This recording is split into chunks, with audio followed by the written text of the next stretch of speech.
Now, leaked CCTV footage on how rapper eNCA and his friend Tibbs were shot and killed on Friday night is circulating on social media. Criminologist Professor Kholofelo Rakubu says this video can lead to more violence and killings. Well, let's find out exactly how with her. She's joining us now from Pretoria this afternoon. Prof, welcome to today here on eNCA. Thank you very much for joining us. So I've just mentioned one aspect of what you've highlighted around what could be implications of this video that's circulating of the shooting and killing of eNCA and Tibbs. And one of them is that it could lead to more violence. Why are you saying that?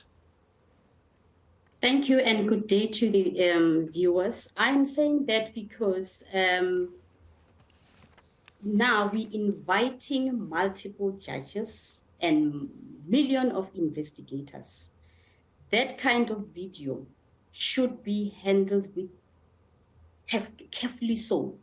I'm saying it will lead to more violence because now everyone around the victim at that particular time is a suspect in the eyes of the community. All gestures, legitimate, intentional, and normal gestures now will be analyzed. Imagine you hugging the victim and for him not to see who was coming behind. That now is analyzed in a particular manner. And remember, South Africa is angry. Again, circulating of videos where now one of the friends, your position as a friend, suggests to the community, to layman's language, why did you stand far left or far right? Who were you looking at? Why were you looking at your phone? Maybe you were communicating with who? The hitman. And if you decided to remain behind, that again is a problem. And the manner in which he was killed, remember he belongs to a particular community. That instilled so much anger. Now we're talking of a phenomenon, which is common in South Africa. There might be more revenge. And therefore, during that process of revenge, community members, innocent members, community members might even be victim of violence because now it might be an eye for an eye. Speculation of that need to be handled with a particular professional manner. I understand communities saying, yeah, we needed to see that because there seems to be corruption. It might have been hidden and we not see what really transpired. However, I am saying that perpetuate anger and level of criminality. Now, from a criminologist perspective, could there also be an implication for the case itself the day it proceeds in court one day? It might be. Remember, CCTV is an important investigative tool. It might assist, and again, it might also hinder. It might assist because the investigating team might look at certain movements and so forth. However, it might not assist because remember, during investigation, multiple voices matter.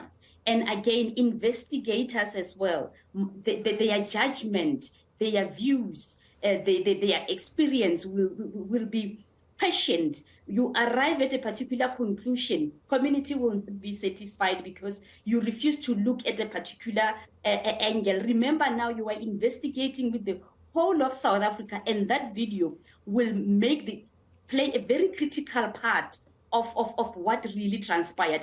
And recall that upon hearing what happened, there were conflicting stories. There were hit and run, as if a car passed with, then bullets were shot. Now that coming in, it's a different angle. And therefore, law enforcement needs to man up because they are not only investigating that, South Africa is also investigating and analyzing. And now, me saying we might have more violence due to this, conspiracy theories around what really transpired, because the manner in which the execution took place, it's clear. We don't question whether it was a hit or not. And with that video, it reflects clearly that this hitman or perpetrator, the surety, certainty, selection of location, and positioning of a victim, that in itself correlates with the level. We should expect more violence from that. There will be more revenge. And again, such has also instilled fear amongst community members, particularly superstars like him. So we're going to see more security being upgraded and so forth. And the biggest challenge for South African law enforcement is we've seen many of these particular violence, gun violence. Now, we want to know, we want to see, we want to be informed. Not long ago, a famous DJ was gunned down. Till today, we're still in the dark. Now, they need to act because it looks like this is a pattern. This is now, we must also expect more. So this is a challenge to law enforcement because community feels like now there's nothing happening around multiple gun violence and murders that are occurring in South Africa.